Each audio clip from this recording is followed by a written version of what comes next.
All right, ladies and gentlemen, welcome back. This is a video on the quiz review for Unit 6, and it is covering graphing polynomial functions. Question 1, it says explore the graph of the polynomial function that is shown here.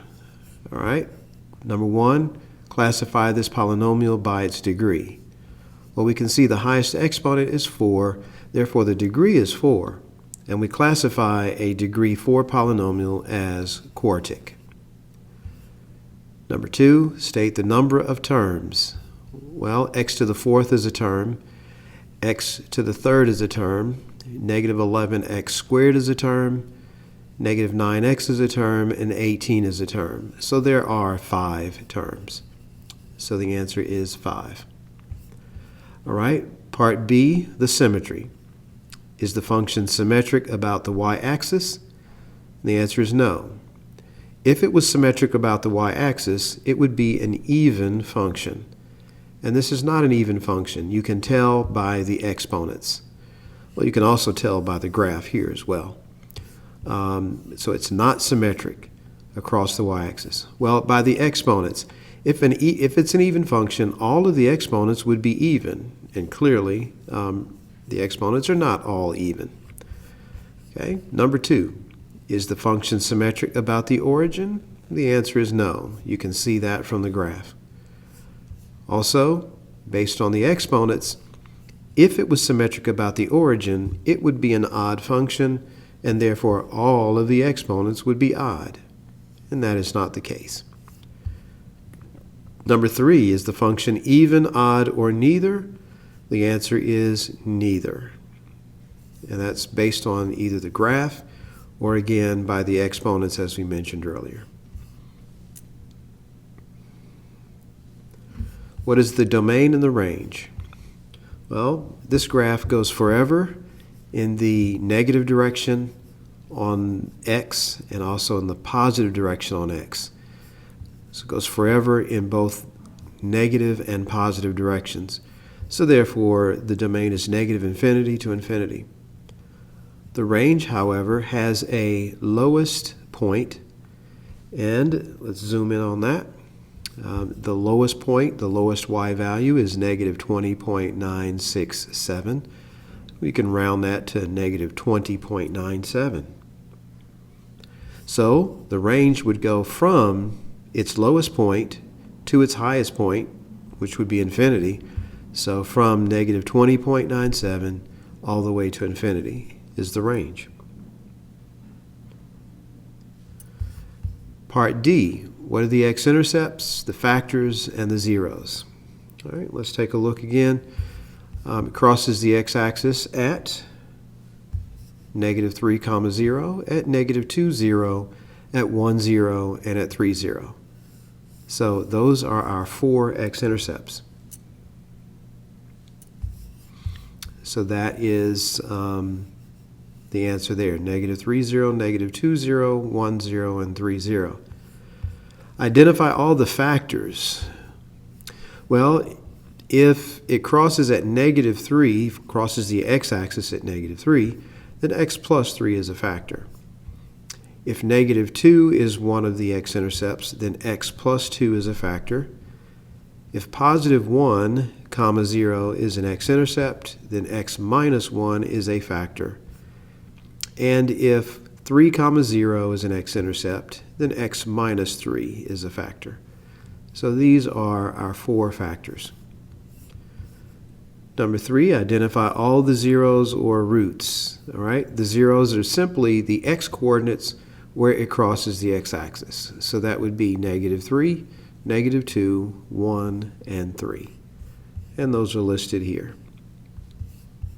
How many zeros does the function have? It has 1, 2, 3, 4. All right, part E, what is the end behavior? For number 1, describe the left end behavior. Okay, so if we zoom in on the left side, we can see that the graph is going up on the left.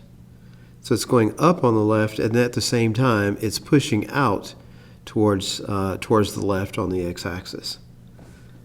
Okay, so we would say then, because it's pushing out to the left, on the x-axis and pushing up on the y-axis, we would say as x approaches negative infinity, y is approaching positive infinity. Number 2, describe the right end behavior. So let's see what's happening on the right side. On the right side, we can see that the graph is going up on the right, and it's also pushing out towards the right. So pushing out towards the right, and it also going upward. So we would describe that as x approaches positive infinity, y is also approaching positive infinity. All right, what are the relative maximums and the relative minimums? Number 1, identify all of the relative minimums. Okay, so the relative minimum is this point right here, and the y value is negative 4.9 if we round it. So the relative minimum is negative 4.9.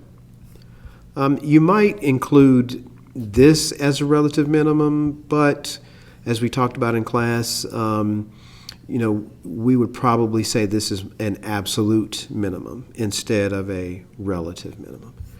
So we'll just say that the relative minimum is this point here at negative 4.9. Okay, and that is what we have stated here. Now, how about the relative max? So the relative max, if we zoom in, the relative max would be this point right here, and we would round that to 19.8. And that is stated here. So relative max is 19.8. All right, part G. Number 1, identify all the intervals of increasing. Okay, so let's zoom in on the graph. Where is the graph increasing? All right, it's increasing from this point up to this point. It's also increasing from this point all the way to positive infinity. All right, so this point, the x-coordinate is negative 2.55, or maybe it rounds to negative 2.6. And up to this point, the x-coordinate is negative 0.399. Okay, so when you're talking about increasing, you only describe the x-axis. So we would say it's increasing from this negative 2.557 to this negative 0.399. Also, it's increasing from this point, so we'd say from this x-coordinate of 2.206 all the way to the right forever to infinity. All right, so putting all of that together and then rounding it, we have this increasing from negative 2.56 to negative 0.4 union 2.21 to infinity. Okay, where is it decreasing? All right, where is it decreasing? Let's zoom in on the graph.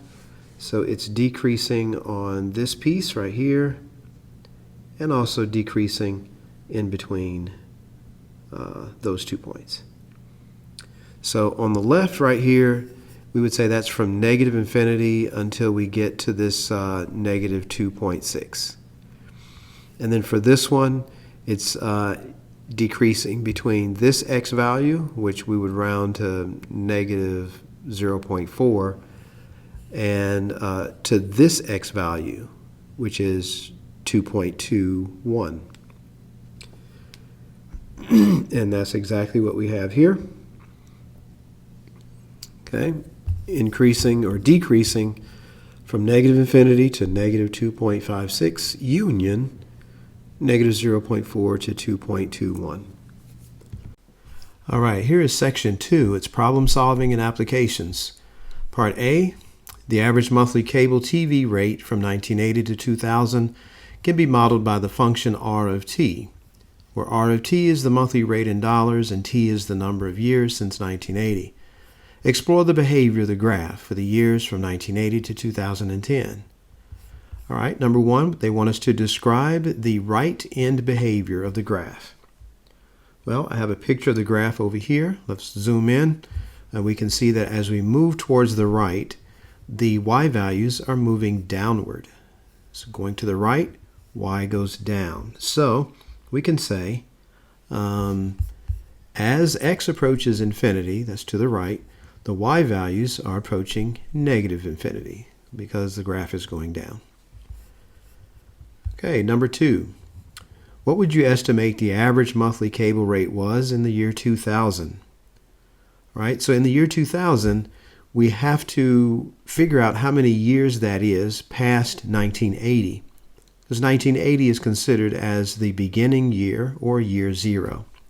So from 1980 to the year 2000, 20 years has gone by. So you simply find R of 20, which means to plug in 20 for all of the variables in this equation. When you do that, R of 20 is $29.44 or $29.44.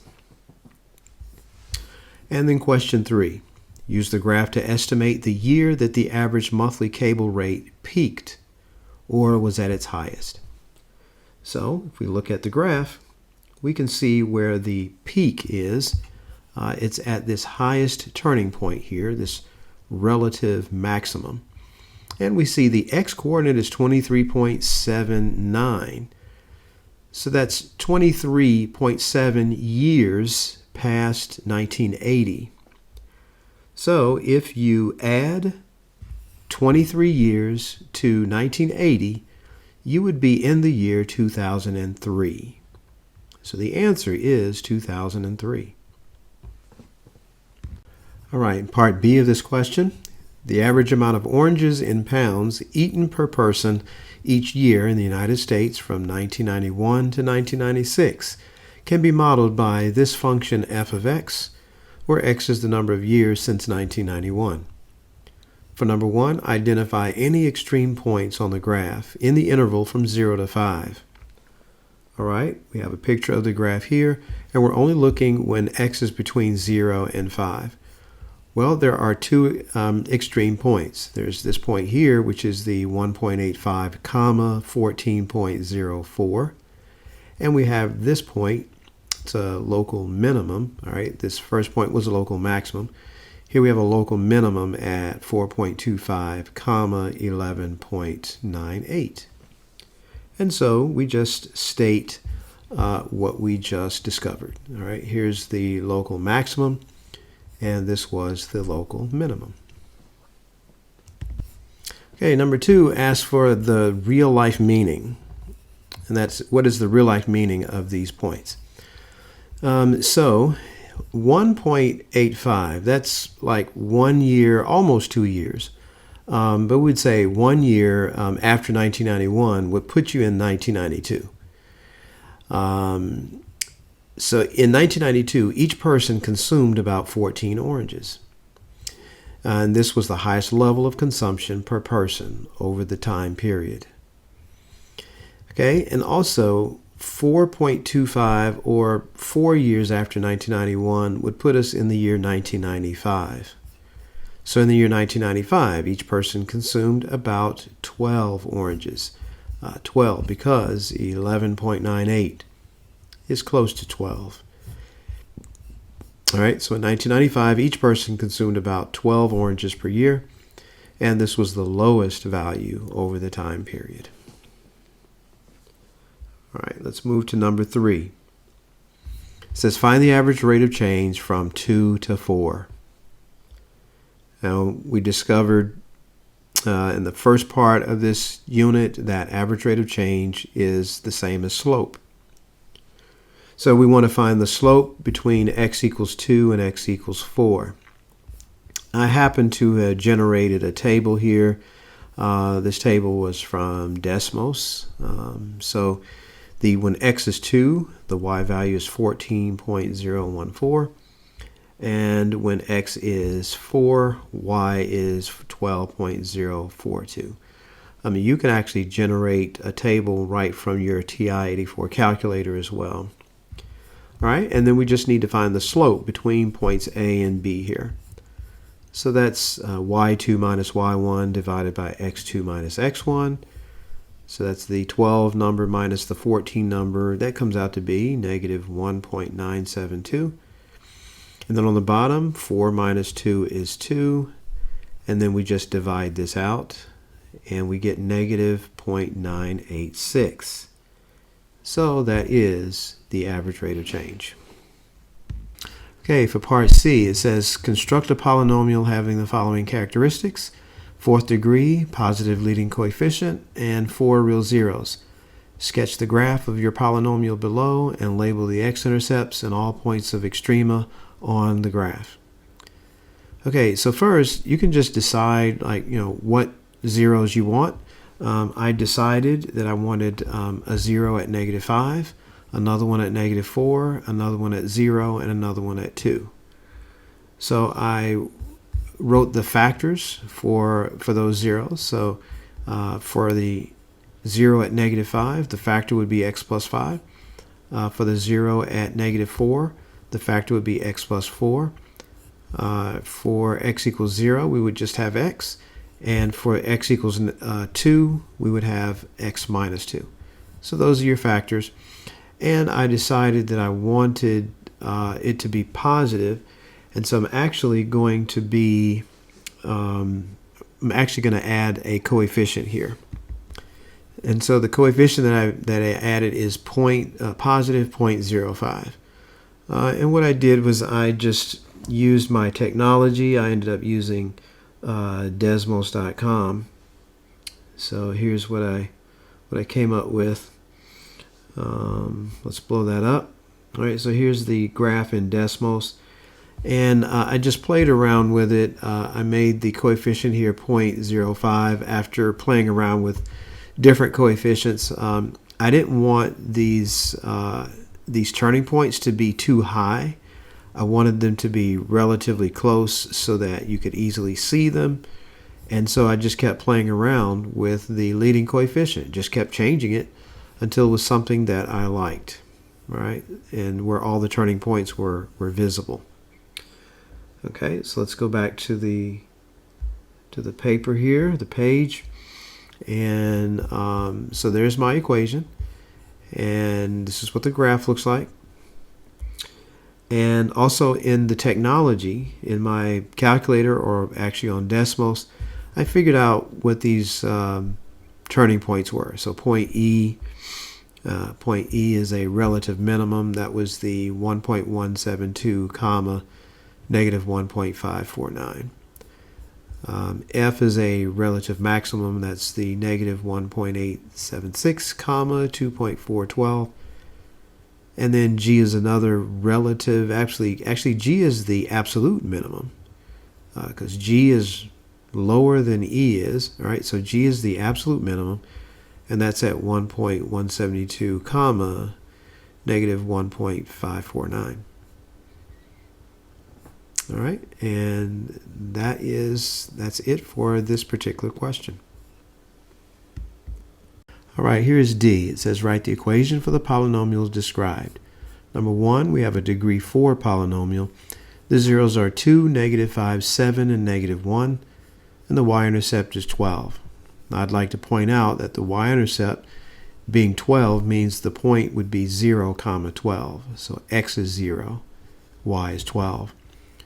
We write the function f of x is equal to some coefficient a times these factors, x minus 2, x plus 5, x minus 7, and x plus 1. We substitute 0 for all of the x's. So that's what you see here, 0 minus 2, 0 plus 5, etc. And you set the y value to be 12. 0 minus 2 is -2. 0 plus 5 is 5. 0 minus 7 is -7, and 0 plus 1 is 1. And multiplying these four numbers together gives us 70. Then we divide by 70, so we have a is equal to 12 over 70, which reduces to 6 over 35. Now over here we write the final equation with the coefficient of 6 over 35 times these four factors. Number 2. The degree is 5, and the zeros are 3 with a multiplicity of 2, and negative 3 with a multiplicity of 3. And again, the y-intercept is negative 28, which means that it passes through the point 0, comma, negative 28. We write the equation f of x equals a times x minus 3 to the second. That's from the multiplicity of 2 there, times x plus 3 to the third power, and that's because there's a multiplicity of 3. All right, substituting 0 for the x's, and y is negative 28. Then that simplifies to a times 9 times 27. 9 times 27 is 243. And then we divide by 243 to get the fraction a equals negative 28 over 243. And then we come here and write the final equation. And number 3. The degree is 3, and the zeros are negative 4, 0, and 8. Now it passes through the point 2, comma 14.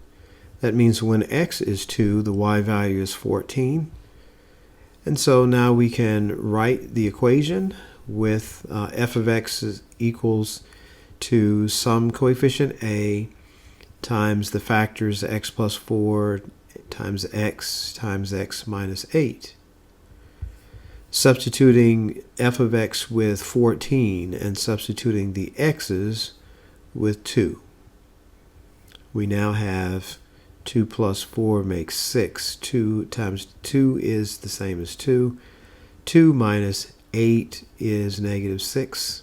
And we multiply all of these together to get negative 72 as the coefficient there.